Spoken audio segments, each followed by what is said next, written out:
Welcome to my channel solution for education. আজকের ভিডিওতে থাকবে বিভূতিভূষণ বন্দ্যোপাধ্যায়ের আরণ্যক উপন্যাস। আগের প্রত্যেকটা উপন্যাসের অডিওতে তোমরা অনেক ভালোবাসা দিয়েছো। আশা করছি এই উপন্যাসটাও তোমাদের ভালো লাগবে। চলো তাহলে শুরু করা যাক। শুরু করছি আরণ্যক উপন্যাসের প্রস্তাবনা অংশ। সমস্ত দিন আপিসের হাড় ভাঙা খাটুনির পর গড়ের মাঠে ফোটের কাজ ঘেঁষিয়া বসিয়াছিলাম। নিকটেই একটা বাদাম গাছ। চুপ করিয়া খানিকটা বসিয়া বাদাম গাছের সামনে ফোটের পরীক্ষার ঢেউ খেলানো জমিটা দেখিয়া হঠাৎ মনে হইল যেন লবটুলিয়ার উত্তর সীমানায় সরস্বতী কুণ্ডির ধারে সন্ধ্যাবেলায় বসিয়া আছি। পরক্ষণেই পলাশী গেটের পথে মটর হর্নের আওয়াজে সে ভ্রম ঘুচিল। অনেক দিনের কথা হইলেও কালকার বলিয়া মনে হয়। কলিকাতা শহরের হইচই কর্মকোলাহলের মধ্যে অহরহ ডুবিয়া থাকিয়া এখন যখন লবটুলিয়া বৈহার্কি আজমাবাদের সে অরণ্য ভূভাগ, সে জ্যোৎস্না, সে তিমিরময়ী স্তব্ধ রাত্রি, ধুধু জাওবন আর কাশবনের চর, দিগ্বলয়লীন ধূসর শৈলশ্রেণী, গভীর রাতে বর্ণ নীলগায়ের দলের দ্রুত পদধ্বনি, খর রৌদ্র মধ্যাহ্নে সরস্বতী কুণ্ডির জলের ধারে পিপাসার্ত বন্য মহিষ, সে অপূর্ব মুক্ত শিলাশ্রিত প্রান্তরে রঙিন বনফুলের শোভা, ফুটন্ত রক্ত পলাশের ঘন অরণ্যের কথা ভাবি তখন মনে হয় বুঝি কোনো অবসর দিনের শেষে সন্ধ্যায় ঘুমের ঘোরে এক সৌন্দর্য ভরা জগতের স্বপ্ন দেখিয়াছিলাম। পৃথিবীতে তেমন দেশ যেন কোথাও নাই। শুধু বন প্রান্তর নয়, কত ধরনের মানুষ দেখিয়াছিলাম। কুন্তা, মুসম্মত কুন্তার কথা মনে হয়। এখনও যেন সুংঠিয়া বৈহারের বিস্তীর্ণ বর্ণকুলের জঙ্গলে সে দরিদ্র মেয়েটি তার ছেলে মেয়েদের সঙ্গে লইয়া বর্ণকুল সংগ্রহ করিয়া তাহার দৈনন্দিন সংসার যাত্রার ব্যবস্থায় ব্যস্ত।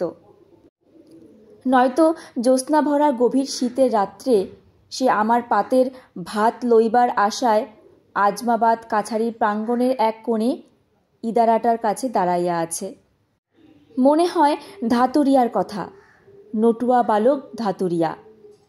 দক্ষিণ দেশে ধরমপুর পরগনার ফসল মারা যাওয়াতে ধাতুরিয়া নাচিয়া গাহিয়া পেটের ভাত জুটাইতে আসিয়াছিল। লবটুলিয়া অঞ্চলের জনবিরল বন্য গ্রামগুলিতে চীনা ঘাসের দানা ভাজা আর আখের গুড় খাইতে পাইয়া কি খুশির হাসি দেখিয়াছিলাম তার মুখে। কোকড়া কোকড়া চুল, ডাগর চোখ, একটু মেইলি ধরনের ভাবভঙ্গি। বছর 13-14 বছরের সুশ্রীত ছেলেটি। সংসারে বাপ নেই, মা নেই, কেহ কোথাও নাই। তাই সেই অল্প বয়সেই তাহাকে নিজের চেষ্টা নিজেকেই দেখিতে হয়। সংসারের স্রোতে কোথায় ভাসিয়া গেল আবার। মনে পড়ে সরল মহাজন ধাওতাল শাহকে। আমার খড়ের বাংলোর কোণটাতে বসিয়া সে বড় বড় সুপারি জাতি দিয়া কাটিতেছে। গভীর জঙ্গলের মধ্যে ছোট কুড়ে ঘরের ধারে বসিয়া দরিদ্র ব্রাহ্মণ রাজু পাড়ে 3টি মহিষ চড়াইতেছে এবং আপন মনে গাহিতেছে, দয়া হইজি। মহালিখা রূপের পাহাড়ের পাদদেশে বিশাল বনপ্রান্তরের বসন্ত নামিয়াছে। লবটুলিয়া বৈহারের সর্বত্র হলুদ রঙের গোলগলি ফুলের মেলা, দ্বিপ্রহরে তাম্রাভ রৌদ্রদগ্ধ দিগন্ত বালির ঝাড়ে ঝাপসা, রাত্রে দূরে মহালিখা রূপের পাহাড়ে আগুনের মালা, শালবনে আগুন দিয়াছে। কত অতি দরিদ্র বালক বালিকা, নরনারী, কত দুর্দান্ত প্রকৃতির মহাজন, গায়ক, কাঠুরে, ভিখারির বিচিত্র জীবনযাত্রার সঙ্গে পরিচয় হইয়াছিল। অন্ধকার প্রান্তরে খড়ের বাংলোয় বসিয়া বসিয়া বন্য শিকারীর মুখে অদ্ভুত গল্প শুনিতাম। মোহনপুরা রিজার্ভ ফরেস্টের মধ্যে গভীর রাত্রিতে বন্য মহিষ শিকার করিতে গিয়া ডালপালা ঢাকা গর্তের ধারে বিরাটাকায় বন্য মহিষদের দেবতাকে তারা দেখিয়াছিল। ইহাদের কথাই বলিব। জগতের যে পথে সভ্য মানুষের চলাচল কম, কত অদ্ভুত জীবনধারার স্রোত আপন মনে উপর বিকীর্ণ অজানা নদীখাত দিয়া ঝিরঝির করিয়া বহিয়া চলে সে পথে। তাহাদের সহিত পরিচয়ের স্মৃতি আজও ভুলিতে পারি নাই। কিন্তু আমার এই স্মৃতি আনন্দের নয়, দুঃখের। এই স্বচ্ছন্দ প্রকৃতির লীলাভূমি আমার হাতেই বিনষ্ট হইয়াছিল। বনের দেবতারা সেজন্য আমায় কখনো ক্ষমা করিবেন না জানি। নিজের অপরাধের কথা নিজের মুখে বলিলে অপরাধের ভার শুনিয়াছি লঘু হইয়া যায়। তাই এই কাহিনীর অবতারণা। শুরু করছি প্রথম পরিচ্ছেদের প্রথম অংশ। 15-16 বছর আগেকার কথা। বিএ পাশ করিয়া কলিকাতায় বসিয়া আছি। বহু জায়গায় ঘুরিয়াও চাকুরি মিলিল না। সরস্বতী পূজার দিন। মেসে অনেক দিন ধরিয়া আছি, তাই নিতান্ত তাড়াইয়া দেয় না। কিন্তু তাগাদার ওপর তাগাদা দিয়া মেসের ম্যানেজার অস্থির করিয়া তুলিয়াছে। মেসে প্রতিমা গড়াইয়া পূজা হইতেছে, ধুমধামও মন্দ নয়। সকালে উঠিয়া ভাবিতেছি, আজ সব বন্ধু 2-1 জায়গায় একটু আশা দিয়াছিল, তা আজ আর কোথাও যাওয়া কোনো কাজের হইবে না, বরং তার চেয়ে ঘুরিয়া ঘুরিয়া ঠাকুর দেখিয়া বেড়ায়। মেসের চাকর জগন্নাথ এমন সময় এক টুকরা কাগজ হাতে দিয়া গেল। পড়িয়া দেখিলাম ম্যানেজারের লেখা তাগাদার চিঠি। আজ মেসে পূজা উপলক্ষে ভালো খাওয়া দাওয়ার ব্যবস্থা হইয়াছে। আমার কাছে 2 মাসের টাকা বাকি। আমি যেন চাকরের হাতে অন্তত 10টি টাকা দিই, অন্যথা কাল হইতে খাওয়ার জন্য আমাকে অন্যত্র ব্যবস্থা করিতে হইবে। কথা খুব ন্যায্য বটে, কিন্তু আমার সম্বল মোটে 2টি টাকা আর কয়েক আনা পয়সা। কোনো জবাব না দিয়াই মেস হইতে বাহির হইলাম। পাড়ার নানা স্থানে পূজার বাজনা বাজিতেছে। ছেলেমেয়েরা গলির মোড়ে দাঁড়াইয়া গোলমাল করিতেছে। অভয় ময়রার খাবারের দোকানে অনেক নতুন খাবার থালায় সাজানো। বড় রাস্তার ওপারে কলেজ হোস্টেলের ফটকে নহবত বসিয়াছে।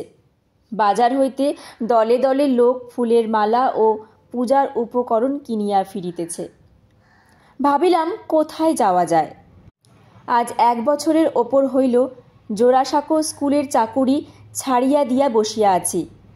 অথবা বসিয়া ঠিক নাই, চাকুরির খোঁজে হেন মার্চেন্ট অফিস নাই, হেন স্কুল নাই, হেন খবরের কাগজের অফিস নাই, হেন বড়লোকের বাড়ি নাই, যেখানে অন্তত 10 বার না হাঁটাহাঁটি করিয়াছি।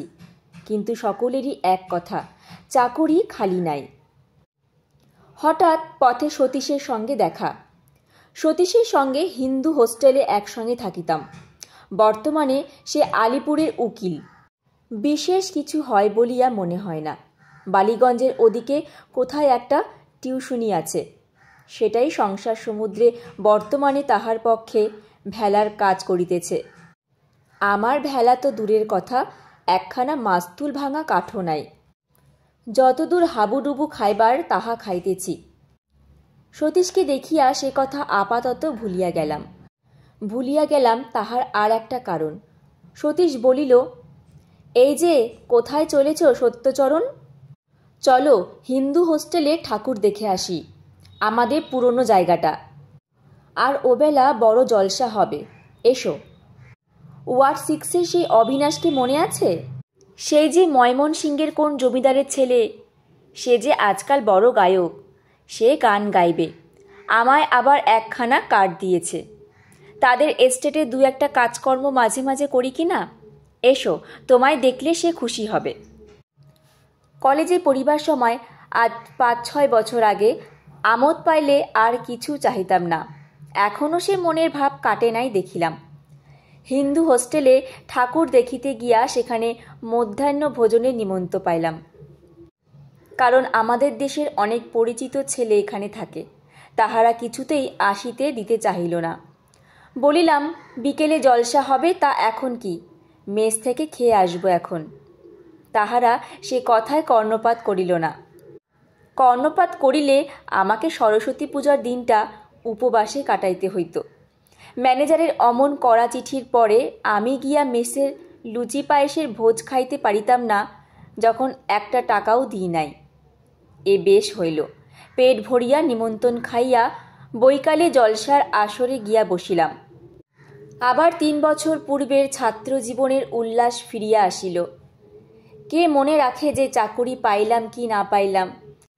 মেসের ম্যানেজার মুখ হাড়ি করিয়া বসিয়া আছে কি না আছে। ঠুংরি ও কীর্তনী সমুদ্রে তলাইয়া গিয়া ভুলিয়া গেলাম যে দেনা মিটাইতে না পারিলে কাল সকাল হইতে বায়ু ভক্ষণের ব্যবস্থা হইবে। জলসা যখন ভাঙিল তখন রাত 11টা। অবিনাশের সঙ্গে আলাপ হইল। হিন্দু হোস্টেলে থাকিবার সময় সে আর আমি ডিবেটিং ক্লাবের চাইছিলাম। একবার স্যার গুরুদাস বন্দ্যোপাধ্যায়কে আমরা সভাপতি করিয়াছিলাম। বিষয় ছিল স্কুল কলেজে বাধ্যতামূলক ধর্মশিক্ষা প্রবর্তন করা উচিত। অবিনাশ প্রস্তাবকর্তা, আমি প্রতিবাদী পক্ষের নায়ক। উভয় পক্ষের তুমুল তর্কের পরে সভাপতি আমাদের পক্ষে মত দিলেন। সেই হইতে অবিনাশের সঙ্গে খুব বন্ধুত্ব হইয়া যায়। যদিও কলেজ হইতে বাহির হইয়া এই প্রথম আবার তার সঙ্গে দেখা সাক্ষাৎ। অবিনাশ বলিল, চলো, আমার গাড়ি রয়েছে, তোমাকে পৌঁছে দিই। কোথায় থাকো? মেসের দরজায় নামাইয়া দিয়া বলিল, শোনো, কাল হ্যারিংটন স্ট্রিটে আমার বাড়িতে চা খাবে বিকেল 4টার সময়। ভুলো না যেন। 33-2 লিখে রাখো তো নোট বইয়ে। পরদিন খুঁজিয়া হ্যারিংটন স্ট্রিট বাহির করিলাম। বন্ধুর বাড়িও বাহির করিলাম। বাড়ি খুব বড় নয়, তবে সামনে পেছনে বাগান। গেটে উইস্টারিয়া লতা, নেপালি দারোয়ান ও পিতলের প্লেট। লাল সুরকির বাঁকা রাস্তা, রাস্তার একধারে সবুজ ঘাসের বন, অন্য ধারে বড় বড় মুচুকুন্দু চাপা ও আম গাছ। গাড়ি বারান্দায় বড় একখানা মোটর গাড়ি। বড়লোকের বাড়ি নয় বলিয়া ভুল করিবার কোনো দিক হইতে কোনো উপায় নাই। সিঁড়ি দিয়া ওপরে উঠিয়াই বসিবার ঘর। অবিনাশ আসিয়া আদর করিয়া ঘরে বসাইল এবং প্রায় সঙ্গে সঙ্গেই পুরাতন দিনের কথাবার্তায় আমরা দুজনেই মশগুল হইয়া গেলাম। অবিনাশের বাবা ময়মনসিংহের একজন বড় জমিদার, কিন্তু সম্প্রতি কলিকাতার বাড়িতে তাহারা কেহই নাই। অবিনাশের এক ভগ্নীর বিবাহ উপলক্ষে গত অগ্রহায়ণ মাসে দেশে গিয়াছিলেন। এখনও কেউই আসেন নাই। এ কথা ও কথার পর অবিনাশ বলিল, এখন কি করছো সত্য? বলিলাম, জোড়াসাঁকো স্কুলে মাস্টারি করতুম, সম্প্রতি বসেই আছি একরকম। ভাবছি আর মাস্টারি করব না। দেখছি অন্য কোনো দিকে যদি। 2-1 জায়গায় আশাও পেয়েছি। আশা পাওয়ার কথা সত্য নয়, কিন্তু অবিনাশ বড়লোকের ছেলে, মস্ত বড় এস্টেট ওদের। তাহার কাছে চাকুরির উমেদারি করিতেছি এটা না দেখায়, তাই কথাটা বলিলাম। অবিনাশ একটুখানি ভাবিয়া বলিল, তোমার মতো একজন উপযুক্ত লোকের চাকুরি পেতে দেরি হবে না অবশ্যই। আমার একটা কথা আছে, তুমি তো আইনও পড়েছিলে না? বলিলাম, পাশও করেছি, কিন্তু ওকালতি করবার মতিগতি নেই। অবিনাশ বলিল, আমাদের একটা জঙ্গলমহল আছে পূর্ণিয়া জেলায়, প্রায় 20-30 হাজার বিঘে জমি। আমাদের সেখানে নায়েব আছে, কিন্তু তার ওপর বিশ্বাস করে অত জমি বন্দোবস্তে ভার দেওয়া চলে না। আমরা একজন উপযুক্ত লোক খুঁজছি, তুমি যাবে? কান অনেক সময় মানুষকে প্রবঞ্চনা করে জানিতাম। অবিনাশ বলে কি, যে চাকুরির খোঁজে আজ 1 বছর কলিকাতার রাস্তাঘাট চষিয়া বেড়াইতেছি, চায়ের নিমন্ত্রণে সম্পূর্ণ অযাচিতভাবে সেই চাকুরির প্রস্তাব আপনা হইতেই সম্মুখে আসিয়া উপস্থিত হইল। তবুও মান বজায় রাখিতে হইবে। অত্যন্ত সংযমের সহিত মনের ভাব চাপিয়া উদাসীনের মতো বলিলাম, ও আচ্ছা, ভেবে বলবো। কাল আছো তো? অবিনাশ খুব খোলাখুলি ও দিলদরিয়া মেজাজের মানুষ। বলিল, ভাবাভাবি রেখে দাও, আমি বাবাকে আজই পত্র লিখতে বসছি। আমরা একজন বিশ্বাসী লোক খুঁজছি। জমিদারির ঘুণ কর্মচারী আমরা চাইনে, কারণ তারা প্রায়ই চোর। তোমার মতো শিক্ষিত ও বুদ্ধিমান লোকের সেখানে দরকার। জঙ্গলমহল আমরা নতুন প্রজার সঙ্গে বন্দোবস্ত করব। 30,000 বিঘের জঙ্গল, অত দায়িত্বপূর্ণ কাজ কি যার তার হাতে ছেড়ে দেওয়া যায়? তোমার সঙ্গে আজ আলাপ নয়, তোমার নারী নক্ষত্র আমি জানি। তুমি রাজি হয়ে যাও, আমি এখনই বাবাকে লিখে অ্যাপয়েন্টমেন্ট লেটার আনিয়ে দিচ্ছি। শুরু করছি প্রথম পরিচ্ছেদের দ্বিতীয় অংশ। কি করিয়া চাকুরি পাইলাম তাহা বেশি বলিবার আবশ্যক নাই, কারণ এই গল্পের উদ্দেশ্য সম্পূর্ণ স্বতন্ত্র। সংক্ষেপে বলিয়া রাখি, অবিনাশের বাড়ির চায়ের নিমন্ত্রণ খাইবার 2 সপ্তাহ পরে আমি একদিন নিজের জিনিসপত্র লইয়া বিএনডব্লিউ রেলওয়ের একটা ছোট স্টেশনে নামিলাম। শীতের বৈকাল, বিস্তীর্ণ প্রান্তরে ঘন ছায়া নামিয়াছে। দূরে বনশ্রেণীর মাথায় মাথায় অল্প অল্প কুয়াশা জমিয়াছে। রেল লাইনের দুধারে মটর ক্ষেত, শীতল সন্ধ্য বাতাসে তাজা মটর শাকের স্নিগ্ধ সুগন্ধে কেমন মনে হইল যে জীবন আরম্ভ করিতে যাইতেছি তাহা বড় নির্জন হইবে। এই শীতের সন্ধ্যা যেমন নির্জন, যেমন এই উদার প্রান্তর আর ওই দূরের নীলবর্ণ বনশ্রেণী তেমনি। গরুর গাড়িতে প্রায় 15-16 ক্রোশ চলিলাম সারা রাত্রি ধরিয়া। ছইয়ের মধ্যে কলিকাতা হইতে আনিত কম্বল, রাগ ইত্যাদি শীতে জল হইয়া গেল। কে জানিত এসব অঞ্চলে ভয়ানক শীত। সকালে রৌদ্র যখন উঠিয়াছে তখনও পথ চলিতেছি। দেখিলাম জমির প্রকৃতি বদলাইয়া গিয়াছে, প্রাকৃতিক দৃশ্য অন্য মূর্তি পরিগ্রহ করিয়াছে। ক্ষেত খামার নাই, বস্তি লোকালয়ও বড় একটা দেখা যায় না, কেবল ছোট বড় বন, কোথাও ঘন কোথাও পাতলা, মাঝে মাঝে মুক্ত প্রান্তর, কিন্তু তাহাতে ফসলের আবাদ নেই। কাছাড়িতে পৌঁছালাম বেলা 10টার সময়। জঙ্গলের মধ্যে প্রায় 10-15 বিঘা জমি পরিষ্কার করিয়া কতগুলি খড়ের ঘর, জঙ্গলেরই কাঠ বাঁশ ও খড় দিয়া তৈরি। ঘরে শুকনো ঘাস ও বনঝাউয়ের সরু গুড়ির বেড়া, তাহার ওপর মাটি দিয়ে লেপা। ঘরগুলি নতুন তৈরি। ঘরের মধ্যে ঢুকিয়াই টাটকা কাটা খড়, আধ কাঁচা ঘাস ও বাঁশের গন্ধ পাওয়া গেল। জিজ্ঞাসা করিয়া জানিলাম আগে জঙ্গলের ওদিকে কোথায় কাছারি ছিল, কিন্তু শীতকালে সেখানে জলাভাব হওয়ায় এই ঘর নতুন বাঁধা হইয়াছে, কারণ পাশেই একটা ঝর্ণা থাকায় এখানে জলের কষ্ট নাই। শুরু করছি প্রথম পরিচ্ছেদের তৃতীয় অংশ। জীবনের বেশিরভাগ সময় কলিকাতায় কাটিয়াছি। বন্ধু বান্ধবের সঙ্গে লাইব্রেরি, থিয়েটার, সিনেমা, গানের আড্ডা, এসব ভিন্ন জীবন কল্পনা করতে পারি না। এই অবস্থায় চাকুরির কয়েকটি টাকার খাতিরে যেখানে আসিয়া পড়িলাম, এত নির্জন স্থানের কল্পনাও কোনো দিন করি নাই। দিনের পর দিন যায়, পূর্বাকাশে সূর্যের উদয় দেখি দূরের পাহাড় ও জঙ্গলের মাথায়, আবার সন্ধ্যায় সমগ্র বনঝাউ ও দীর্ঘ ঘাসের বনশিষ্য সিঁদুরে রঙে রাঙাইয়া সূর্যকে ডুবিয়া যাইতে দেখি। ইহার মধ্যে শীতকালের যে 11 ঘণ্টা ব্যাপী দিন, তা যেন খা খা করে শূন্য। কি করিয়া তাহা পুরাইব, প্রথম প্রথম সেইটা আমার পক্ষে হইল মহা সমস্যা। কাজকর্ম করিলে অনেক করা যায় বটে, কিন্তু আমি নিতান্ত নব আগন্তুক, এখনও ভালো করিয়া এখানকার লোকের ভাষা বুঝিতে পারি না, কাজের কোনো বিলি ব্যবস্থাও করিতে পারি না। নিজের ঘরে বসিয়া বসিয়া যে কয়খানি বই সঙ্গে আনিয়াছিলাম তাহা পড়িয়াই কোনো রকমে দিন কাটাই। কাছারিতে লোকজন যারা আছে তারা নিতান্ত বর্বর, না বোঝে তাহারা আমার কথা, না আমি ভালো বুঝি তাহাদের কথা।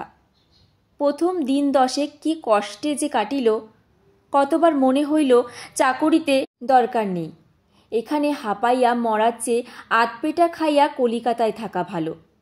অবিনাশের অনুরোধে কি ভুলই করিয়াছি এই জনহীন জঙ্গলে আসিয়া, এ জীবন আমার জন্য নয়।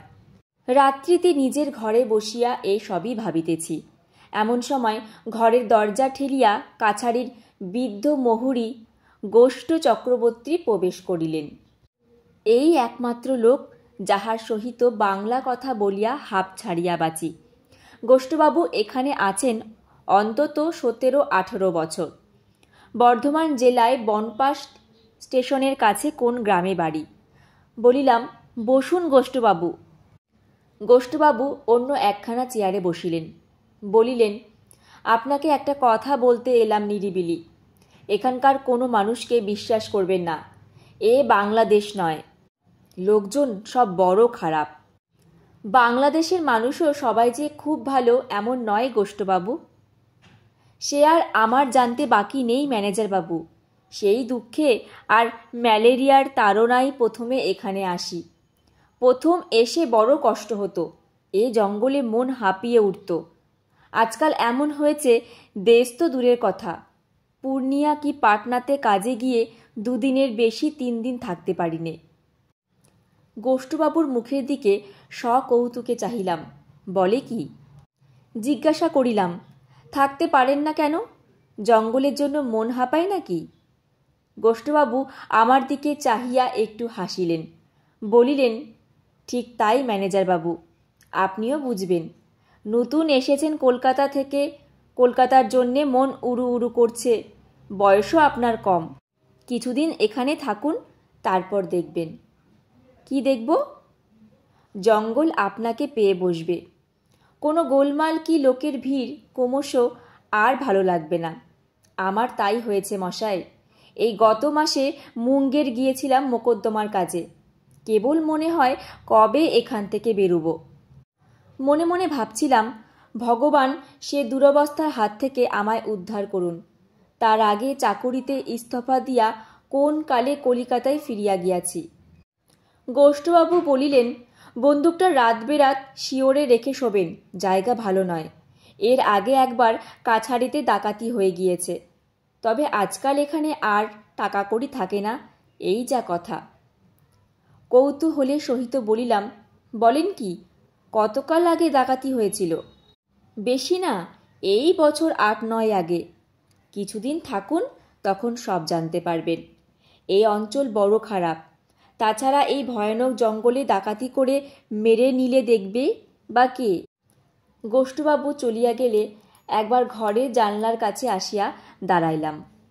দূরে জঙ্গলের মাথায় চাঁদ উঠিতেছে, আর সেই উদীয়মান চন্দ্রের পটভূমিকায় আঁকা বাঁকা একটা বন ঝাউয়ের ডাল, ঠিক যেন জাপানি চিত্রকর হোকুসাই অঙ্কিত একখানি ছবি। চাকরি করিবার আর জায়গা খুঁজিয়া পাই নাই। এইসব বিপজ্জনক স্থান আগে জানিলে কখনোই অবিনাশকে কথা দিতাম না।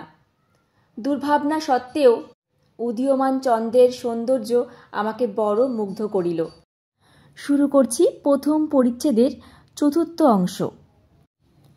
কাছারির অনতি দূরে একটা ছোট পাথরের টিলা, তার ওপর প্রাচীন ও সুবৃহৎ একটা বটগাছ। এই বটগাছের নাম গ্র্যান্ড সাহেবের বটগাছ। কেন এই নাম হইল তখন অনুসন্ধান করিয়াও কিছু জানতে পারি নাই। একদিন নিস্তব্ধ অপরাহ্নে বেড়াইতে বেড়াইতে পশ্চিম দিগন্তে সূর্যাস্তের শোভা দেখিতে টিলার ওপরে উঠিলাম। টিলার উপরকার বটতলায় আসন্ন সন্ধ্যার ঘন ছায়ায় দাঁড়াইয়া দাঁড়াইয়া কত দূর পর্যন্ত এক চমকে দেখিতে পাইলাম কলুটোলার মেস, কপালিটোলার সেই ব্রিজের আড্ডাটি, গোল দিঘিতে আমার প্রিয় বেঞ্চখানা। প্রতিদিন এমন সময় যাহাতে গিয়া বসিয়া কলেজ স্ট্রিটের বিরামহীন জনস্রোত ও বাস মোটরের ভিড় দেখিতাম। হঠাৎ যেন কত দূরে পড়িয়া রহিয়াছে মনে হইল তাহারা। মন হু হু করিয়া উঠিল। কোথায় আছি? কোথাকার জনহীন অরণ্য প্রান্তরে খড়ের চালায় বাস করিতেছি চাকুরির খাতিরে। মানুষ এখানে থাকে? লোক নাই, জন নাই, সম্পূর্ণ নিঃসঙ্গ। একটা কথা কহিবার মানুষ পর্যন্ত নাই। এদেশের এইসব মূর্খ বর্বর মানুষ, এরা একটা ভালো কথা বলিলে বুঝিতে পারে না। এদেরই সাহচর্যে দিনের পর দিন কাটাইতে হইবে। সেই দূর বিসর্পী দিগন্তব্যাপী জনহীন সন্ধ্যার মধ্যে দাঁড়াইয়া মন উদাস হইয়া গেল, কেমন ভয়ও হইল। তখন সংকল্প করিলাম, এ মাসের আর সামান্য দিনই বাকি। সামনের মাসটা কোনোরূপে চোখ বুজিয়া কাটাইব। তারপর অবিনাশকে একখানা লম্বা পত্র লিখিয়া চাকুরিতে ইস্তফা দিয়া কলিকাতায় ফিরিয়া গিয়া সভ্য বন্ধু বান্ধবদের অভ্যর্থনা পাইয়া সভ্য খাদ্য খাইয়া, সভ্য সুরের সঙ্গীত শুনিয়া, মানুষের ভিড়ের মধ্যে ঢুকিয়া বহু মানবের আনন্দ উল্লাস ভরা কণ্ঠস্বর শুনিয়া বাঁচিব। পূর্বে কি জানিতাম মানুষের মধ্যে থাকিতে এত ভালোবাসি, মানুষকে এত ভালোবাসি? তাহাদের প্রতি আমার যে কর্তব্য, হয়তো সবসময় তাহা করিয়া উঠিতে পারি না, কিন্তু ভালোবাসি তাহাদের নিশ্চয়। নতুবা এত কষ্ট পাইব কেন তাহাদের ছাড়িয়া আসিয়া? প্রেসিডেন্সি কলেজের রেলিংয়ে বই বিক্রি করে সেই যে বৃদ্ধ মুসলমানটি, কতদিন তাহার দোকানে দাঁড়াইয়া পুরনো বই ও মাসিক পত্রিকার পাতা উল্টাইয়াছি। কেনা উচিত ছিল হয়তো, কিন্তু কেনা হয়নি। সেও যেন পরম আত্মীয় বলিয়া মনে হইত। তাহাকে আজ কতদিন দেখি নাই। কাছারিতে ফিরিয়া নিজের ঘরে ঢুকিয়া টেবিলে আলো জ্বালাইয়া একখানা বই লইয়া বসিয়াছি। সিপাহী মুনেশ্বর সিং আসিয়া সেলাম করিয়া দাঁড়াইল। বলিলাম, কি মুনেশ্বর? ইতিমধ্যে দেহাতি হিন্দি কিছু কিছু বলিতে শিখিয়াছিলাম। মুনেশ্বর বলিল, হুজুর, আমায় একখানা লোহার কড়া কিনে দেবার হুকুম যদি দেন মহুরীবাবুকে। কি হবে লোহার কড়া? মুনেশ্বরের মুখপ্রাপ্তির আশায় উজ্জ্বল হইয়া উঠিল। সে বিনীত সুরে বলিল, একখানা লোহার কড়া থাকলে কত সুবিধে হুজুর। যেখানে সেখানে সঙ্গে নিয়ে গেলাম, ভাত রাঁধা যায়, জিনিসপত্র রাখা যায়, ওতে করে ভাত খাওয়া যায়, ভাঙবে না। আমার একখানাও কড়া নেই। কতদিন থেকে ভাবছি একখানা কড়ার কথা, কিন্তু হুজুর বড় গরিব, একখানা কড়ার দাম 6 আনা। অত দাম দিয়ে কড়া কিনি কেমন করে? তাই হুজুরের কাছে আসা। অনেক দিনের স্বাদ একখানা কড়া আমার হয়। হুজুর যদি মঞ্জুর করেন, হুজুর মালিক। একখানা লোহার কড়ায় যে এত গুণের, তাহার জন্য যে এখানে লোক রাত্রে স্বপ্ন দেখে, এ ধরনের কথা এই আমি প্রথম শুনিলাম। এত গরিব লোক পৃথিবীতে আছে যে 6 আনা দামের একখানা লোহার কড়ায় জুটিলে স্বর্গ হাতে পায়। শুনিয়াছিলাম এদেশের লোক বড় গরিব। এত গরিব তাহা জানিতাম না।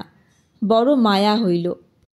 পরদিন আমার সই করা চিরকুটের জোরে মুনেশ্বর সিং নওগচ্ছিয়ার বাজার হইতে একখানা 5 নম্বরের কড়াই কিনিয়া আনিয়া আমার ঘরের মেঝেতে নামাইয়া আমায় সেলাম দিয়া দাঁড়াইল। হো গইল, হুজুর কি কিপাসে, কড়াইয়া হো গইল। তাহার হর্ষোৎফুল্ল মুখের দিকে চাহিয়া আমার এই 1 মাসের মধ্যে সর্বপ্রথম আজ মনে হইল, বেশ লোকগুলো, বড় কষ্ট তো এদের। শুরু করছি দ্বিতীয় পরিচ্ছেদের প্রথম অংশ। কিছুতেই কিন্তু এখানকার এই জীবনের সঙ্গে নিজেকে আমি খাপ খাওয়াইতে পারতেছি না। বাংলাদেশ হইতে সদ্য আসিয়াছি, চিরকাল কলিকাতায় কাটিয়াছি। এই অরণ্যভূমির নির্জনতা যেন পাথরের মতো বুকে চাপিয়া আছে বলিয়া মনে হয়। একদিন বৈকালে বেড়াইতে বাহির হইয়া অনেক দূর পর্যন্ত যাই। কাছারির কাছে তবুও লোকজনের গলা শুনিতে পাওয়া যায়। রশি 2-3 গেলেই কাছারি ঘরগুলো যেমন দীর্ঘ বনঝাও ও কাশ জঙ্গলের আড়ালে পড়ে, তখন মনে হয় সমস্ত পৃথিবীতে আমি একাকী। তারপর যতদূর যাওয়া যায়, চওড়া মাঠে দুধারে ঘন বনের সারি বহুদূর পর্যন্ত চলিয়াছে। শুধু বন আর ঝোপ, গজারি গাছ, বাবলা, বন্য কাটা বাঁশ, বেতঝোপ। গাছের ও ঝোপের মাথায় মাথায় অস্তমুখ সূর্য সিঁদুর ছড়াইয়া দিয়াছে। সন্ধ্যার বাতাসে বন্য পুষ্প ও তৃণগুল্মের সুঘ্রাণ। প্রতি ঝোপ পাখির কাকলিতে মুখর। তার মধ্যে হিমালয়ের বনটিয়াও আছে। মুক্ত দূর প্রসারী তৃণাবৃত প্রান্তর ও শ্যামল বনভূমির মেলা। এই সময় মাঝে মাঝে মনে হইত যে এখানে প্রকৃতির যে রূপ দেখিতেছি, এমনটি আর কোথাও দেখি নাই। যত দূর চোখ যায়, এসব যেন আমার। আমি এখানে একমাত্র মানুষ। আমার নির্জনতা ভঙ্গ করিতে আসিবে না কেউ। মুক্ত আকাশতলে নিস্তব্ধ সন্ধ্যায় দূর দিগন্তে সীমারেখা পর্যন্ত মনকে ও কল্পনাকে প্রসারিত করিয়া দিই। কাছারি হইতে প্রায় 1 ক্রোশ দূরে একটা নাবাল জায়গা আছে। সেখানে ক্ষুদ্র কয়েকটি পাহাড়ি ঝর্ণা ঝিরঝির করিয়া বহিয়া যাইতেছে। তাহার দুপারে জলজ লিলির বন, কলিকাতার বাগানে যাহাকে বলে স্পাইডার লিলি। বন্য স্পাইডার লিলি কখনো দেখি নাই। জানিতামও না যে এমন নিভৃত ঝর্ণার উপল বিছানো তীরে ফুটন্ত লিলি ফুলের মতো এত শোভা হয়, বা বাতাসে তাহারা এত মৃদু কোমল সুবাস বিস্তার করে। কতবার গিয়া এখানটিতে চুপ করিয়া বসিয়া আকাশ, সন্ধ্যা ও নির্জনতা উপভোগ করিয়াছি। মাঝে মাঝে ঘোড়ায় চড়িয়া বেড়ায়। প্রথম প্রথম ভালো চড়িতে পারিতাম না, ক্রমে ভালোই শিখিলাম। শিখিয়াই বুঝিলাম জীবনে এত আনন্দ আর কিছুতেই নাই। যে কখনো এমন নির্জন আকাশতলে দিগন্তব্যাপী বন প্রান্তরে ইচ্ছা মতো ঘোড়া ছুটাইয়া না বেড়াইয়াছে, তাহাকে বোঝানো যাইবে না সে কি আনন্দ। কাছারি হইতে 10-15 মাইল দূরবর্তী স্থানে সার্ভে পার্টি কাজ করিতেছে। প্রায় আজকাল সকালে 1 পেয়ালা চা খাইয়া ঘোড়ার পিঠে জিন কষিয়া সেই যে ঘোড়ায় উঠি, কোনোদিন ফিরি বৈকালে, কোনোদিন বা ফিরিবার পথে জঙ্গলের মাথার ওপর নক্ষত্র ওঠে, বৃহস্পতি জলজল করে। জ্যোৎস্না রাতে বনপুষ্পের সুবাস জ্যোৎস্নার সহিত মেশে, সিগালের রব প্রহর ঘোষণা করে, জঙ্গলের ঝিঝি পোকা দল বাঁধিয়া ডাকিতে থাকে। শুরু করছি 2য় পরিচ্ছেদের 2য় অংশ। যে কাজে এখানে আসা তার জন্য অনেক চেষ্টা করা যাইতেছে। এত হাজার বিঘা জমি হঠাৎ বন্দোবস্ত হওয়াও সোজা কথা নয় অবশ্য। আর একটা ব্যাপার এখানে আসিয়া জানিয়াছি, এই জমি আজ 30 বছর পূর্বে নদীগর্ভে শিকস্তি হইয়া গিয়াছিল। 20 বছর হইল বাহির হইয়াছে, কিন্তু যাহারা পিতামহের জমি গঙ্গায় ভাঙিয়া যাওয়ার পরে অন্যত্র উঠিয়া গিয়া বাস করিয়াছিল, সেই পুরাতন প্রজাদিগকে জমিদার এই সব জমিতে দখল দিতে চাহিতেছেন না। মোটা সেলামি ও বর্ধিত হারে খাজনার লোভে নতুন প্রজাদের সঙ্গেই বন্দোবস্ত করিতে চান। অথচ যেসব গৃহহীন, আশ্রয়হীন, অতি দরিদ্র পুরাতন প্রজাকে তাহাদের ন্যায্য অধিকার হইতে বঞ্চিত করা হইয়াছে, তাহারা বারবার অনুরোধ উপরোধ কান্নাকাটি করিয়াও জমি পাইতেছে না। আমার কাছেও অনেকে আসিয়াছিল। তাহাদের অবস্থা দেখিলে কষ্ট হয়, কিন্তু জমিদারের হুকুম, কোনো পুরাতন প্রজাকে জমি দেওয়া হইবে না। কারণ একবার চাপিয়া বসিলে তাহাদের পুরাতন সত্ত্ব তাহারা আইনত দাবি করিতে পারে। জমিদারের লাঠির জোর বেশি। প্রজারা আজ 20 বছর ভূমিহীন ও গৃহহীন অবস্থায় দেশে দেশে মজুরি করিয়া খায়। কেহ সামান্য চাষবাস করে, অনেকে মরিয়া গিয়াছে। তাহাদের ছেলেপিলেরা নাবালক বা অসহায়। প্রবল জমিদারের বিরুদ্ধে স্রোতের মুখে কুটার মতো ভাসিয়া যাইবে। এদিকে নতুন প্রজা সংগ্রহ করা যায় কোথা হইতে? মুঙ্গের, পূর্ণিয়া, ভাগলপুর, ছাপড়া প্রভৃতি নিকটবর্তী জেলা হইতে লোক যাহারা আসে, দর শুনিয়া পিছাইয়া যায়। 2-5 জন কিছু কিছু লইতেছেও। এইরূপ মৃদু গতিতে অগ্রসর হইলে 10,000 বিঘা জঙ্গলি জমি প্রজা বিলি হইতে 20-25 বছর লাগিয়া যাইবে। আমাদের এক ডিহি কাছারি আছে, সেও ঘোর জঙ্গলময় মহাল। এখান থেকে 19 মাইল দূরে। জায়গাটার নাম লবটুলিয়া। কিন্তু এখানেও যেমন জঙ্গল সেখানেও তেমনি। কেবল সেখানে কাছারি রাখার উদ্দেশ্য এই যে সেই জঙ্গলটা প্রতি বছর গোয়ালাদের গরু মহিষ চড়াইবার জন্য খাজনা করিয়া দেওয়া হয়।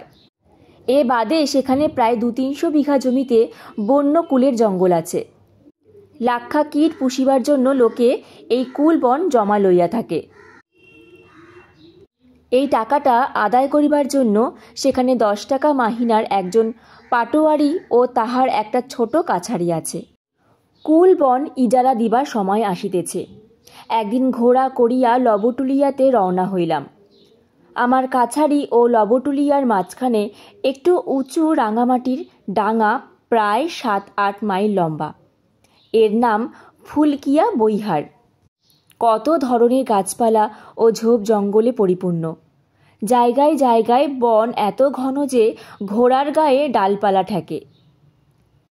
ফুলকিয়া বৈহার যেখানে নামিয়া গিয়া সমতল ভূমির সহিত মিশিল, চানন বলিয়া একটি পাহাড়ি নদী সেখানে উপলখণ্ডের ওপর দিয়া ঝিরঝির করিয়া বহিতেছে। বর্ষাকালে সেখানে জল খুব গভীর, শীতকালে এখন তত জল নাই। লবটুলিয়ায় এই প্রথম আসিলাম। অতি ক্ষুদ্র এক খড়ের ঘর, তার মেজে জমির সঙ্গে সমতল, ঘরের বেড়া পর্যন্ত শুকনো কাশের, বন ঝাউয়ের ডালের পাতা দিয়ে বাঁধা। সন্ধ্যার কিছু পূর্বে সেখানে পৌঁছালাম। এত শীত যেখানে থাকি সেখানে নাই, শীতে জমিয়া যাইবার উপক্রম হইলাম বেলা না পড়িতেই। সিপাহীরা বনের ডালপালা জ্বালাইয়া আগুন করিল। সেই আগুনের ধারে ক্যাম্প চেয়ারে বসিলাম। অন্য সবাই গোল হইয়া আগুনের চারিধারে বসিল। কোথা হইতে শের পাচেক একটা রুই মাছ পাটোয়ারি আনিয়াছিল। এখন কথা উঠিল রান্না করিবে কে। আমি সঙ্গে পাচক আনি নাই, নিজেও রান্না করিতে জানি না। আমার সঙ্গে সাক্ষাৎ করিবার জন্য 7-8 জন লোক লবটুলিয়াতে অপেক্ষা করিতেছিল। তাহাদের মধ্যে কন্টু মিশ্র নামে এক মৈথিল ব্রাহ্মণকে পাটোয়ারি রান্নার জন্য নিযুক্ত করিল। পাটোয়ারিকে বলিলাম, এসব লোকে কি ইজারা ডাকবে? পাটোয়ারি বলিল, না হুজুর, ওরা খাবার লোভে এসেছে। আপনার আসবার নাম শুনে আজ 2-3 দিন ধরে কাছাড়েতে এসে বসে আছে। এদেশে লোকের ওই রকম অভ্যাস, আরও অনেক বোধহয় কাল আসবে। এমন কথা কখনো শুনি নাই। বলিলাম, সে কি? আমি তো নিমন্ত্রণ করিনি এদের। হুজুর, এরা বড় গরিব, ভাত জিনিসটা খেতে পায় না।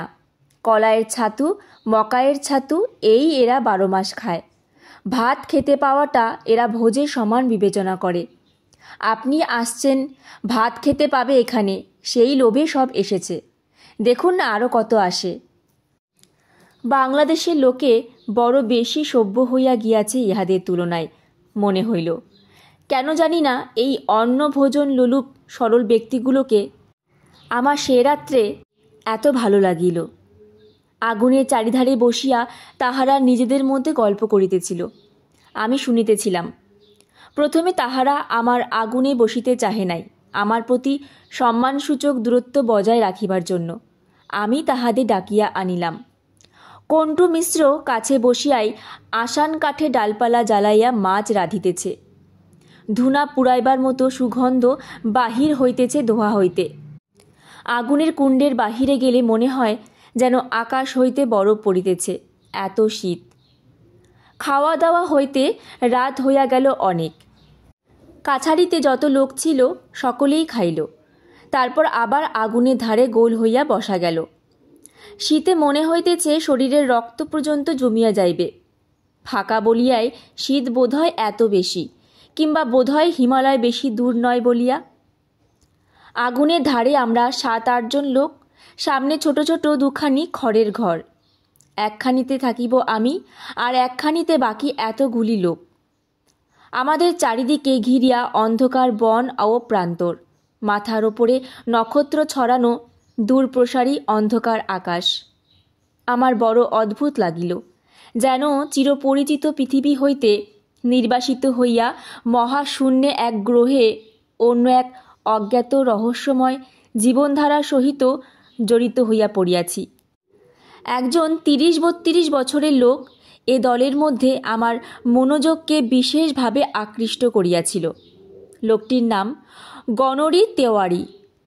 শ্যামবর্ণ দোহারা চেহারা, মাথায় বড় চুল, কপালে 2টি লম্বা ফোঁটা কাটা। এই শীতে গায়ে একখানা মোটা চাদর ছাড়া আর কিছু নাই।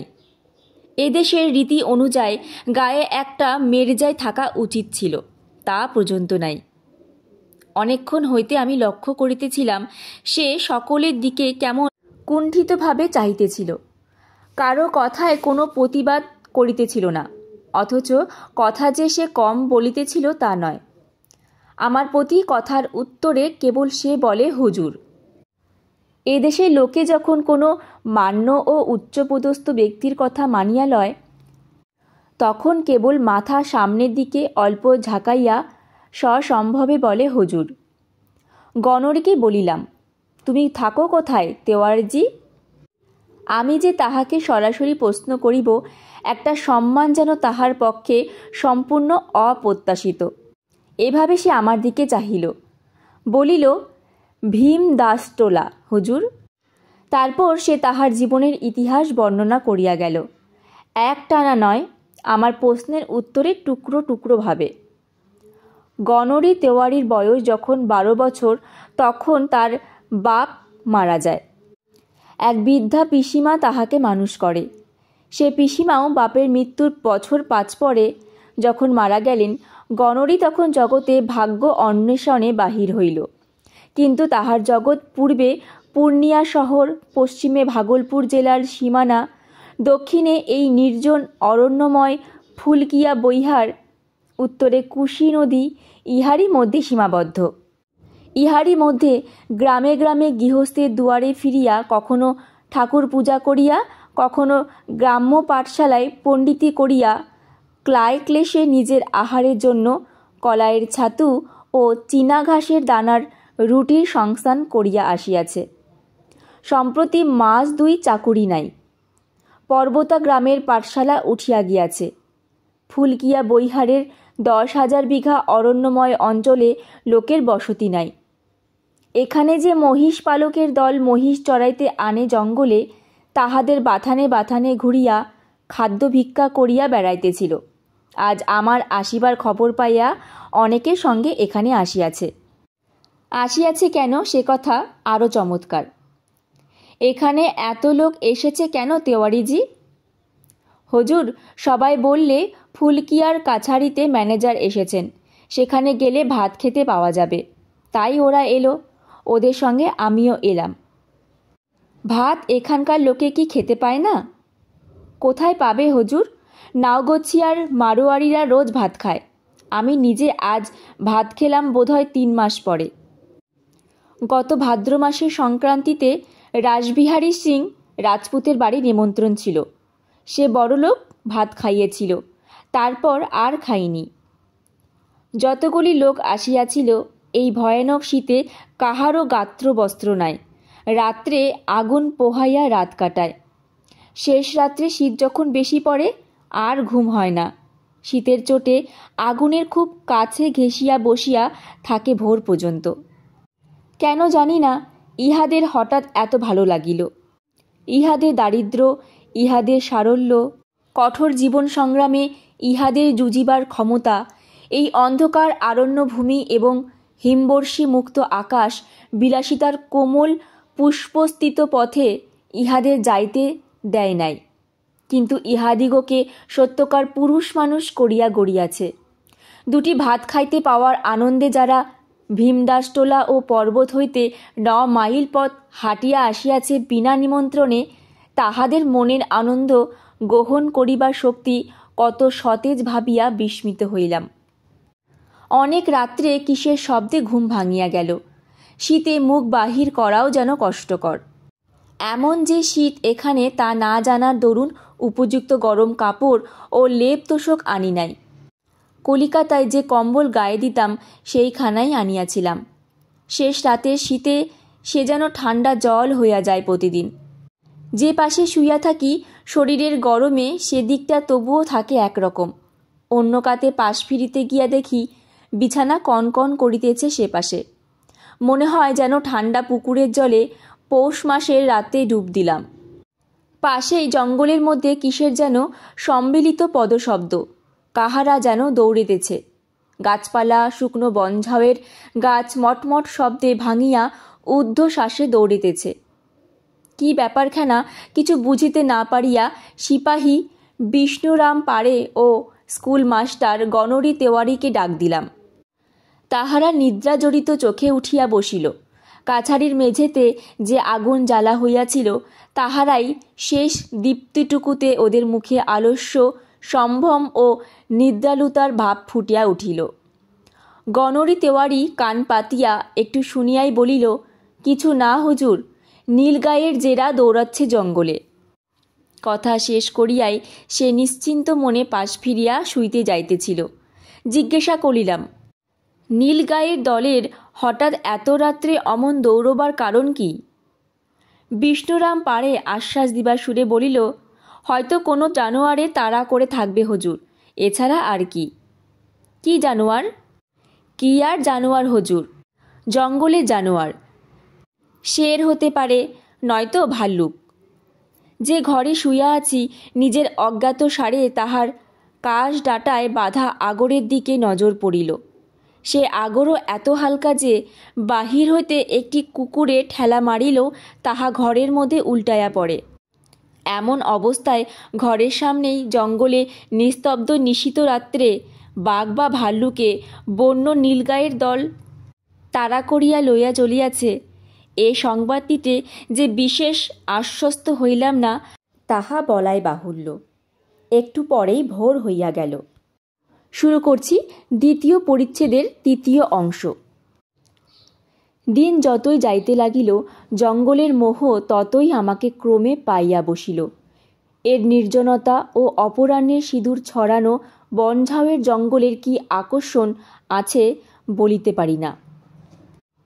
আজকাল ক্রমশ মনে হয় এই দিগন্তব্যাপী বিশাল বনপ্রান্তর ছাড়িয়া ইহার রোদে পড়া মাটির তাজা সুগন্ধ, এই স্বাধীনতা, এই মুক্তি ছাড়িয়া কলিকাতার গোলমালের মধ্যে আর ফিরিতে পারিব না।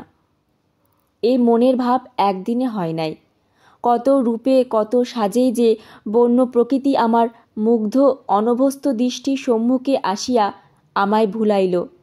কত সন্ধ্যা আসিল অপূর্ব রক্তমেঘের মুকুট মাথায়।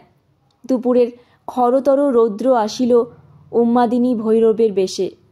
গভীর নিশীতে জ্যোৎস্নাবরণী সুরসুন্দরীর সাজে হিমস্নিগ্ধ বনকুসুমের সুবাস মাখিয়া আকাশ ভরা তারার মালা গলায়, অন্ধকার রজনীতে কালপুরুষের আগুনের খড়ঘাতে দিকবিদিক ব্যাপিয়া বিরাট কালী মূর্তিতে। শুরু করছি দ্বিতীয় পরিচ্ছেদের চতুর্থ অংশ। একদিনের কথা জীবনে কখনো ভুলিব না। মনে আছে সেদিন দোল পূর্ণিমা। কাছারি সিপাহীরা ছুটি চাহিয়া লাইয়া সারাদিন ঢোল বাজাইয়া হোলি খেলিয়াছে। সন্ধ্যার সময়ও নাচ গানের বিরাম নাই দেখিয়া আমি নিজের ঘরের টেবিলে আলো জ্বালাইয়া অনেক রাত পর্যন্ত হেড অফিসের জন্য চিঠিপত্র লিখিলাম। কাজ শেষ হইতেই ঘড়ির দিকে চাহিয়া দেখি রাত প্রায় 1টা বাজে। শীতে জমিয়া যাইবার উপক্রম হইয়াছি। একটা সিগারেট ধরাইয়া জানলা দিয়া বাহিরের দিকে উকি মারিয়া মুগ্ধ ও বিস্মিত হইয়া দাঁড়াইয়া রহিলাম। যে জিনিসটা আমাকে মুগ্ধ করিল তাহা পূর্ণিমা নিশীথিনীর অবর্ণীয় জ্যোৎস্না। হয়তো যতদিন আসিয়াছি শীতকাল বলিয়া গভীর রাত্রে কখনো বাইরে আসি নাই, কিংবা অন্য যে কোনো কারণেই হোক, ফুলকিয়া বৈহারের পরিপূর্ণ জ্যোৎস্নারাত্রির রূপ এই আমি প্রথম দেখিলাম। দরজা খুলিয়া বাহিরে আসিয়া দাঁড়াইলাম। কেহ কোথাও নাই। সিপাহীরা সারাদিন আমোদ প্রমোদের পরে ক্লান্ত দেহে ঘুমাইয়া পড়িয়াছে। নিঃশব্দে অরণ্যভূমি, নিস্তব্ধ জনহীন নিশীত রাত্রি। সে জ্যোৎস্নারাত্রির বর্ণনা নাই। কখনো সেরকম ছায়াবিহীন জ্যোৎস্না জীবনে দেখি নাই। এখানে খুব বড় বড় গাছ নাই, ছোটোখাটো বনঝাউ ও কাশবন। তাহাতে তেমন ছায়া হয় না। চকচকে সাদা বালি মিশানো জমি ও শীতের রৌদ্রে অর্ধশুষ্ক কাশবনে জ্যোৎস্না পড়িয়া এমন এক অপার্থিব সৌন্দর্যের সৃষ্টি করিয়াছে, যাহা দেখিলে মনে কেমন ভয় হয়। মনে কেমন যেন একটা উদাস বাদনহীন মুক্ত ভাব। মন হু হু করিয়া ওঠে। চারিধারে চাহিয়া সেই নীরব নিশীত রাত্রে জ্যোৎস্না ভরা আকাশ তলে দাঁড়াইয়া মনে হইল এক অজানা পরিরাজ্যে আসিয়া পড়িয়াছি। মানুষের কোনো নিয়ম এখানে খাটিবে না। এইসব জনহীন স্থান গভীর রাত্রে জ্যোৎস্নালোকে পরিদের বিচরণ ভূমিতে পরিণত হয়। আমি অনধিকার প্রবেশ করিয়া ভালো করি নাই। তাহার পর ফুলকিয়া বৈহারে জ্যোৎস্না রাত্রি কতবার দেখিয়াছি। ফাল্গুনের মাঝামাঝি যখন দুদলি ফুল ফুটিয়া সমস্ত প্রান্তরে যেন রঙিন ফুলের গালিচা বিছাইয়া দেয়, তখন কত জ্যোৎস্না শুভ্র রাত্রে বাতাসে দুদলি ফুলের মিষ্ট সুবাস প্রাণ ভরিয়া আঘ্রাণ করিয়াছি। প্রত্যেকবারেই মনে হইয়াছে জ্যোৎস্না যে এত অপরূপ হইতে পারে, মনে এমন ভয় মিশ্রিত উদাস ভাব আনিতে পারে, বাংলাদেশে থাকিতে তাহা তো কোনো দিন ভাবিও নাই। ফুলকিয়ার সে জ্যোৎস্নারাত্রির বর্ণনা দেবার চেষ্টা করিব না। সেরূপ সৌন্দর্য লোকের সহিত প্রত্যক্ষ পরিচয় যতদিন না হয়, ততদিন শুধু কানে শুনিয়া বা লেখা পড়িয়া তাহা উপলব্ধি করা যাইবে না, করা সম্ভব নয়। অমন মুক্ত আকাশ, অমন নিস্তব্ধতা, অমন নির্জনতা, অমন দিক দিগন্ত বিসর্পিত বনানীর মধ্যেই শুধু অমনতর রূপলোক ফুটিয়া ওঠে। জীবনে একবারও সে জ্যোৎস্না রাত্রি দেখা উচিত। যে না দেখিয়াছে, ভগবানের সৃষ্টির একটি অপূর্ব রূপ তাহার নিকট চির অপরিচিত রহিয়া গেল। শুরু করছি দ্বিতীয় পরিচ্ছেদের পঞ্চম অংশ। একদিন ডিহি আজমাবাদের সার্ভে ক্যাম্প হইতে ফিরিবার সময় সন্ধ্যার মুখে বনের মধ্যে পথ হারাইয়া ফেলিলাম। বনের ভূমি সর্বত্র সমতল নয়, কোথাও উঁচু জঙ্গলাবৃত বালিয়াড়ি টিলা, তারপরেই দুটি টিলার মধ্যবর্তী ছোটোখাটো উপত্যকা। জঙ্গলের কিন্তু কোথাও কোনো বিরাম নাই। টিলার মাথায় উঠিয়া চারিদিকে চাহিয়া দেখিলাম, যদি কোনো দিকে কাছারির মহাবীরের ধ্বজা আলো দেখা যায়, কোনো দিকে আলোর চিহ্ন নাই, শুধু উঁচু নিচু টিলা ও ঝাউবন আর কাশবন, মাঝে মাঝে শাল ও আসান গাছের বনও আছে।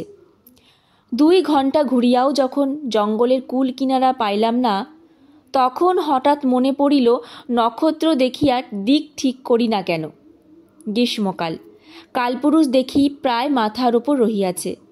বুঝিতে পারিলাম না কোন দিক হইতে আসিয়া কালপুরুষ মাথার ওপর উঠিয়াছে। সপ্তর্ষি মণ্ডল খুঁজিয়া পাইলাম না। সুতরাং নক্ষত্রের সাহায্যে দিক নিরূপণের আশা পরিত্যাগ করিয়া ঘোড়াকে ইচ্ছা মতো ছাড়িয়া দিলাম। মাইল 2 গিয়া জঙ্গলের মধ্যে একটা আলো দেখা গেল। আলো লক্ষ্য করিয়া সেখানে উপস্থিত হইয়া দেখিলাম, জঙ্গলের মধ্যে 20 বর্গহাত আন্দাজ পরিষ্কার স্থানে একটা খুব নিচু ঘাসের খুপড়ি। কুড়ের সামনে গ্রীষ্মের দিনেও আগুন জ্বালানো। আগুনের নিকট হইতে একটু দূরে একটা লোক বসিয়া কি করিতেছে। আমার ঘোড়ার পায়ের শব্দ শুনিয়া লোকটি চমকিয়া উঠিয়া দাঁড়াইল, বলিল, কে? তারপরেই আমায় চিনিতে পারিয়া তাড়াতাড়ি কাছে আসিল ও আমাকে খুব খাতির করিয়া ঘোড়া হইতে নামাইল। পরিশ্রান্ত হইয়াছিলাম, প্রায় 6 ঘণ্টা আছি ঘোড়ার ওপর। কারণ সার্ভে ক্যাম্পেও আমিনের পিছু পিছু ঘোড়ার টোটো করিয়া জঙ্গলের মধ্যে ঘুরিয়াছি। লোকটার প্রদত্ত একটা ঘাসের চেটায়ে বসিলাম। জিজ্ঞাসা করিলাম, তোমার নাম কি? লোকটা বলিল, গনু মাহাতো, জাতি গাঙ্গোতা। এই অঞ্চলে গাঙ্গোতা জাতির উপজীবিকা চাষবাস ও পশুপালন, তাহা আমি এতদিনে জানিয়াছিলাম। কিন্তু এ লোকটা এই জনহীন গভীর বনের মধ্যে একা কি করে? বলিলাম, তুমি এখানে কি করো? তোমার বাড়ি কোথায়? হুজুর, মহিষ চড়াই। আমার ঘর এখান থেকে 10 ক্রোশ উত্তরে, ধরমপুর, লক্ষ্মণিয়া টোলা। নিজের মহিষ? কতগুলো আছে? লোকটা গর্বের সুরে বলিল, 5টা মহিষ আছে হুজুর। 5টা মহিষ? দস্তুর মতো অবাক হইলাম। 10 ক্রোশ দূরের গ্রাম হইতে 5টা মাত্র মহিষ সম্বল করিয়া লোকটি এই বিজন বনের মধ্যে মহিষ চড়ির খাজনা দিয়া একা খুপড়ির বাঁধিয়া মহিষ চড়ায়। দিনের পর দিন, মাসের পর মাস এই ছোট্ট খুপড়িটাতে কি করিয়া সময় কাটায়। কলিকাতা হইতে নতুন আসিয়াছি। শহরের থিয়েটার বায়োস্কোপে লালিত যুবক আমি, বুঝিতে পারিলাম না। কিন্তু এদেশের অভিজ্ঞতা আরও বেশি হইলে বুঝিয়াছিলাম কেন গনু মাহাতো ওভাবে থাকে। তাহার অন্য কোনো কারণ নাই ইহা ছাড়া যে গনু মাহাতোর জীবনের ধারণাই এই রূপ। যখন তাহার 5টি মহিষ, তখন তাহাদের চড়াইতে হইবে, এবং যখন চড়াইতে হইবে তখন জঙ্গলে আছে কুড়ে বাঁধিয়া একা থাকিতেই হইবে। এ অত্যন্ত সাধারণ কথা। ইহার মধ্যে আশ্চর্য হইবার কি আছে? গনু কাঁচা শালপাতার একটা লম্বা পিকা বা চুরুট তৈরি করিয়া আমার হাতে সসম্ভ্রমে দিয়া আমায় অভ্যর্থনা করিল। আগুনের আলোতে উহার মুখ দেখিলাম। বেশ চওড়া কপাল, উঁচু নাক, রং কালো, মুখশ্রী সরল শান্ত চোখের দৃষ্টি। বয়স 60-এর ওপর হইবে। মাথার চুল একটিও কালো নাই, কিন্তু শরীর এমন সুগঠিত যে এই বয়সেও প্রত্যেকটি মাংসপেশি আলাদা করিয়া গুনিয়া লওয়া যায়। গনু আগুনে আরও বেশি কাঠ ফেলিয়া দিয়া নিজেও একটি শালপাতার পিকা ধরাইল। আগুনের আভায় খুপড়ির মধ্যে এক আধখানা পিতলের বাসন চকচক করিতেছে। আগুনের কুণ্ডের মণ্ডলীর বাহিরে ঘোরতর অন্ধকার ও ঘন বন। বলিলাম, গনু, একা এখানে থাকো, জন্তু জানোয়ারের ভয় করে না? গনু বলিল, ভয় ডর করলে কি আমাদের চলে হুজুর? আমাদের যখন এই ব্যবসা। সেদিন তো রাত্রে আমার খুপড়ির পেছনে বাঘ এসেছিল। মহিষে 2টো বাচ্চা আছে, ওদের ওপর তাক। শব্দ শুনে রাত্রে উঠে টিন বাজাই, মশাল জ্বালি, চিৎকার করি। রাত্রে আর ঘুম হলো না হুজুর। শীতকালে তো সারা রাত এই বনে ফেউ ডাকে। খাও কি এখানে? দোকান টোকান তো নেই, জিনিসপত্র পাও কোথায়? চাল ডাল। হুজুর, দোকানে জিনিস কেনবার মতো পয়সা কি আমাদের আছে? না আমরা বাঙালি বাবুদের মতো ভাত খেতে পাই? এই জঙ্গলের পেছনে আমার 2 বিঘে খেরি ক্ষেত আছে। খেরির দানা সিদ্ধ, আর জঙ্গলে বথুয়া শাক হয়, তাই সেদ্ধ, আর একটু নুন, এই খাই। ফাল্গুন মাসে জঙ্গলে গুড়মি ফল ফলে, নুন দিয়ে কাঁচা খেতে বেশ লাগে। লতানে গাছ, ছোট ছোট কাকুরের মতো ফল হয়।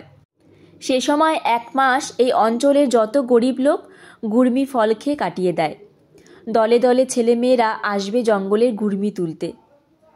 জিজ্ঞাসা করিলাম, রোজ রোজ খেরির দানা সেদ্ধ আর বথুয়া শাক ভালো লাগে?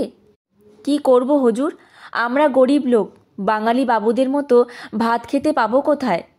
ভাত এই অঞ্চলের মধ্যে কেবল রাসবিহারী সিং আর নন্দলাল পাড়ে খায় 2 বেলা। সারাদিন মহিষের পেছনে ভূতের মতন খাটি হুজুর। সন্ধ্যের সময় ফিরি যখন, তখন এত খিদে পায় যে যা পাই খেতে তাই ভালো লাগে। গনুকে বলিলাম, কলকাতা শহর দেখেছ গনু? না হুজুর, কানে শুনেছি। ভাগলপুর শহরে একবার গিয়েছি, বড় ভারী শহর। ওখানে হাওয়ায় গাড়ি দেখেছি, বড় তাজ্জব চিজ হুজুর। ঘোড়া নেই, কিছু নেই, আপনা আপনি রাস্তা দিয়ে চলছে। এই বয়সে উহার স্বাস্থ্য দেখিয়া অবাক হইলাম। সাহসও যে আছে, ইহা মনে মনে স্বীকার করিতে হইল। গনুর জীবিকা নির্বাহের একমাত্র অবলম্বন মহিষ কয়টি। তাদের দুধ অবশ্য এ জঙ্গলে কে কিনিবে? দুধ হইতে মাখন তুলিয়া ঘি করে ও 2-3 মাসের মধ্যে ঘি একত্রে জমাইয়া 9 মাইল দূরবর্তী ধরমপুরের বাজারে মারোয়ারিদের নিকট বিক্রয় করিয়া আসে। আর থাকিবার মধ্যে ওই 2 বিঘা খেরি, অর্থাৎ শ্যামা ঘাসের ক্ষেত, যার দানা সেদ্ধ এই অঞ্চলের প্রায় সকল গরিব লোকেরই একটা প্রধান খাদ্য। গনু সে রাত্রে আমাকে কাছারিতে পৌঁছায়া দিল, কিন্তু গনুকে আমার এত ভালো লাগিল যে কতবার শান্ত বৈকালে তাহার খুপড়ির সামনে আগুন পোহাইতে পোহাইতে গল্প করিয়া কাটাইছি।